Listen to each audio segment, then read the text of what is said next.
جس علاقے میں وبا آ جائے تو وہاں کے رہنے والوں کو بھی شریعت نے بتایا کہ وہ علاقہ مت چھوڑ کر دوسری طرف جائے اور دوسرے علاقے والے اس علاقے کا رخ نہ کریں۔ جیسے ایک صحیح حدیث یہ بھی موجود ہے صحیحین کے اندر کہ کوئی جو بیمار جانور ہے اس کو صحت مند جانوروں پر نہ لے جایا جائے۔ تو یہ شرعی تدابیر ہیں۔ کوڑ کا کوئی مرض ہے کسی کو تو مسلم میں وہ بھی حدیث ہے کہ نبی علیہ السلام نے اس کو کہ واپس بھیج دیا اور کہا ہم نے تجھ سے بیعت لے لی ہے۔ تو شرعی تدابیر کو اختیار کرنے میں کوئی قباحت اور حرج نہیں ہے اور اسلام اس کی اجازت دیتا ہے۔ تو اس لیے جن بیماروں کے اندر یہ مرض موجود ہے یا کسی کو نزلہ، زکام، کھانسی ہے، جس کی قوت مدافعت کمزور ہے، وہ بے شک نماز اپنے گھروں کے اندر ادا کر لیں، گھر میں اپنے افراد کو اکٹھا کر کے اس میں وہ جماعت کروا لیں۔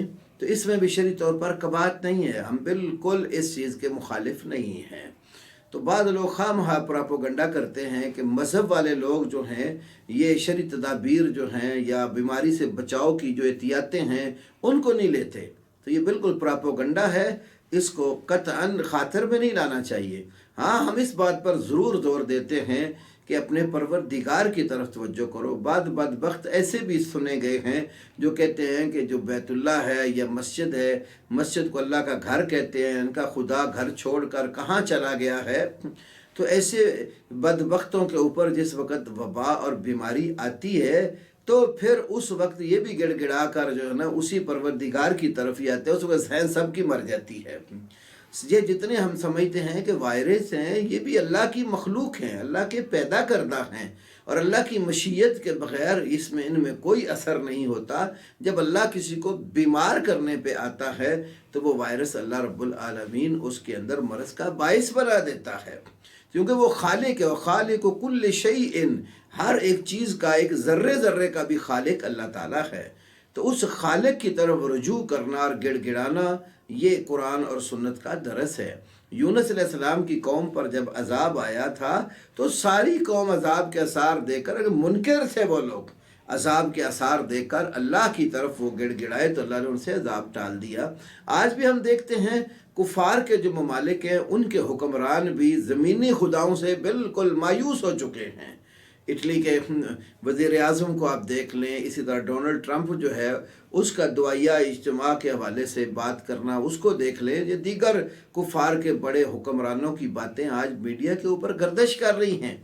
تو لوگ زمینی الہوں اور خداؤں سے مایوس ہو چکے ہیں اور اسے ایک الہ کی بات کر رہے ہیں جو پوری کائنات کا خالق اور مالک ہے۔ تو اس لیے ہمیں احتیاطی تمام تدابیر کو مد نظر رکھتے ہوئے، ان کو اسباب کو استعمال کرتے ہوئے اللہ پر توکل کرنا چاہیے۔ توکل کے خلاف اسباب نہیں ہیں۔ اسباب کو جو بندہ استعمال کرتا ہے تو وہ نتیجہ اس کا اللہ پر چھوڑ دے کہ اللہ نے دیکھو ہر مرض کے لیے دوا پیدا کی ہے۔ ایک ابو داؤد وغیرہ میں حدیث ہے کہ کوئی بیماری ایسی نہیں ہے جس کی اللہ رب العالمین نے دوا پیدا نہیں کی۔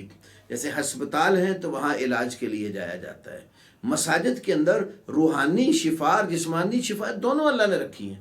آپ ذرا غور کریں، نبی علیہ السلام نے صحیح بخاری کی حدیث ہے کہ پہلی امت کے لوگوں کا ایک واقعہ بیان کیا ہے کہ وہ سفر میں 3 بندے تھے، پھر آندھی آئی، طوفان آیا، وہ غار کے اندر گھس گئے پناہ لینے کے لیے۔ غار کے دانے پر ایک بڑا بھاری پتھر آ گرا، وہاں سے اب نکلنے کی کوئی صورت نہیں تھی، بظاہر اسباب کام نہیں دینے والے تھے۔ ان تینوں نے اپنی نیکیاں بیان کر کے اللہ رب العالمین کے آگے اپنی نیکی ذکر کر کے دعا مانگی۔ اس دعا کے نتیجے میں اللہ نے ان کو ایک بڑی آفت اور مشکل سے نجات عطا فرما دی۔ تو قرآن اور سنت ہمیں اللہ کی طرف گڑ گڑانے کی طرف توجہ دیتے ہیں۔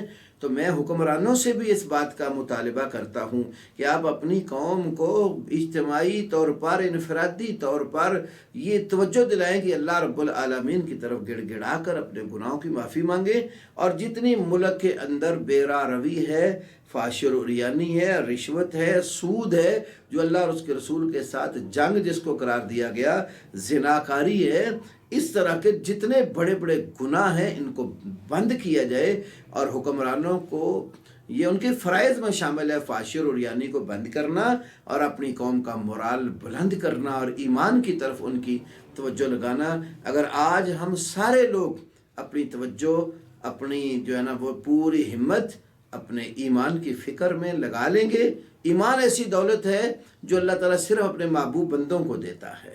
رسول اللہ صلی اللہ علیہ وسلم کا مستدرک حاکم میں ایک فرمان ہے کہ دنیا کی دولت اللہ ہر کسی کو دیتا ہے، جس سے محبت کرتا ہے اس کو بھی دیتا ہے، جس سے محبت نہیں کرتا اس کو بھی دیتا ہے۔ وَلَا يُؤْتِ الْإِيمَانَ إِلَّا لِمَنْ يُحِبُّ، ایمان صرف اس کو دیتا ہے جس سے محبت کرتا ہے۔ تو ہمیں اپنے ایمان کی فکر کرنی چاہیے، گناہوں سے بچنے کی فکر کرنی چاہیے، اور بیماریوں کے لیے اللہ نے بچاؤ کی جو تدابیر بتائی ہے ان کو مد نظر رکھنا چاہیے۔ علاج معالجے کی جو صورتیں موجود ہیں صحیح اور جائز، ان کو اختیار کرنا چاہیے، تو اللہ رب العالمین ہمیں ان بیماریوں سے محفوظ کر لے گا۔ کچھ دعائیں قرآنی ہیں، ان کا اہتمام کیجیے۔ آیت کریمہ ہے لا الہ الا انت سبحانک انی کنت من الظالمین، اس کا ورد کثرت سے کیجئے۔ حسبنا اللہ و نعم الوکیل کثرت سے پڑھیے۔ حسبی اللہ لا الہ الا ہو علیہ توکلت و رب العرش العظیم کی کثرت کیجئے۔ رسول اللہ صلی اللہ علیہ وسلم کی ذات گرامی پر درود شریف کی کثرت کیجئے۔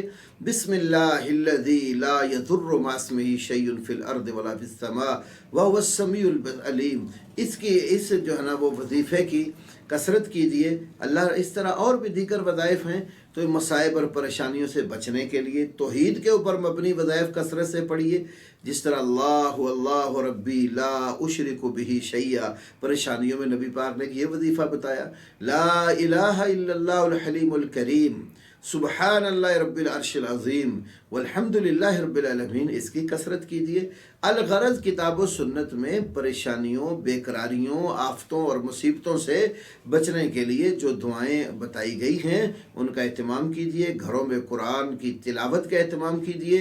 اپنی اولاد کو، اپنے بچوں کو، بیویوں کو، گھر والدین کو، سب کو بٹھائیے وہ اللہ کے قرآن کی تلاوت کریں۔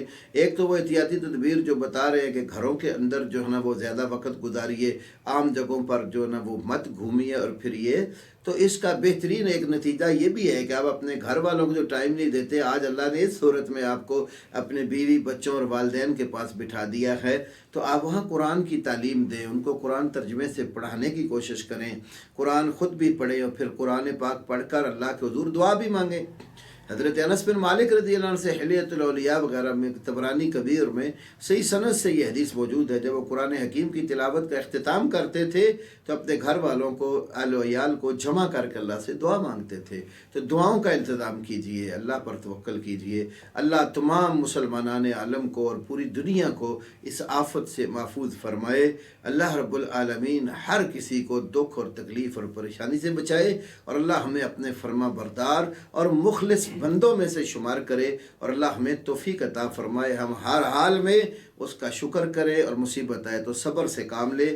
صبر اور شکر دو عظیم نعمتیں ہیں، اللہ ان نعمتوں کے ذریعے اپنے بندوں کو آزماتا ہے، کسی کو زیادہ عطا کر کے آزماتا ہے، کسی کو مصیبت سے لاچار کر کے آزماتا ہے۔ جیسے ایوب علیہ السلام کو اللہ کے پیغمبر تھے، کتنی زیادہ لمبا عرصہ بیماری میں گزارا، تو اللہ تعالیٰ نے ان کے صبر کا تذکرہ فرمایا۔ سلیمان علیہ السلام کے شکر کا تذکرہ فرمایا۔ اس لیے اللہ کے نبی نے فرمایا عجبا لامر المومن، آپ صلی اللہ علیہ وسلم نے فرمایا مومن کا معاملہ ہے ہی پسندیدہ، ان اصابت ذرا صبر، اگر اس کو تکلیف آتی ہے، دکھ آتا ہے، وبا آتی، بیماری آتی ہے، صبر سے کام لیتا ہے۔ پھر اصابت سرا و شکرا، اگر اس کو خوشی پہنچتی ہے تو شکر سے کام لیتا ہے۔ تو ہم نے ان حالات میں صبر اور شکر کر کے اپنے پروردگار کو راضی کرنا چاہیے۔ اللہ کو راضی کر لیا تو اللہ سب وباؤں سے بچا لے گا، اور اگر اللہ کو ناراض کر کے ساری مخلوق کو بھی راضی کر لیا تو کچھ نہیں بچتا۔ اللہ ہمیں اپنی عبادت کرنے کی، اچھے طریقے سے ذکر اور شکر کرنے کی، اور مصیبت کی حالت میں صبر کی توفیق عطا فرمائے۔ وآخر دعوانا الحمد للہ رب العالمین۔